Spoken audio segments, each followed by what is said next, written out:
The armed forces of Russia and Ukraine reported the progress from front line May 21. The armed classes have occurred in some areas.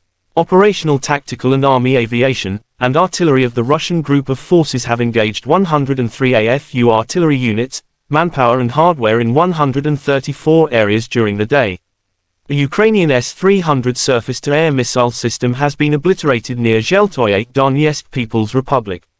A command post of the 102nd Territorial Defence Brigade has been hit near Poltavka, Zaporozhye region. Igor Konashenkov, the Russian Federation Defense Ministry spokesperson Igor Konashenkov said. Russia Air Defense Forces have intercepted 15 HIMARS, Uragan MLRS projectiles, and Storm Shadow long-range cruise missiles during the day. In addition, 9 Ukrainian unmanned aerial vehicles were obliterated in the areas of Lozovoye, Terny, Vodyanoye, Novoandreyevka, Donetsk People's Republic, Chervonaya Dibrova, Lugansk People's Republic, and Energodar, Zaporozhye region.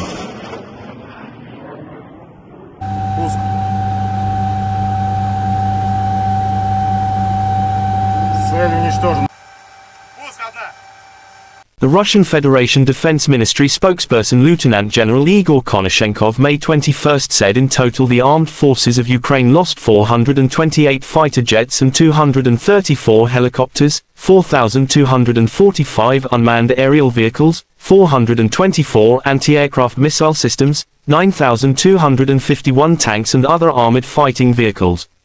Also 1,100 combat vehicles equipped with multiple rocket launching systems, 4,871 field artillery cannons and mortars, as well as 10,365 units of special military hardware have been destroyed during the special military operation.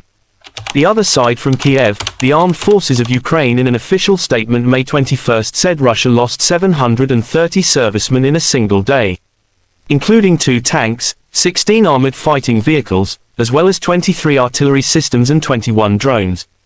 In total, Kremlin lost 203,160 servicemen. President of Ukraine Volodymyr Zelensky finished this very difficult yet very important week. On Friday, we had the Arab League. On Saturday and Sunday, G7 plus Ukraine and an expanded format, 7 plus partners, including the Global South, plus Ukraine. It was intense, Zelensky said.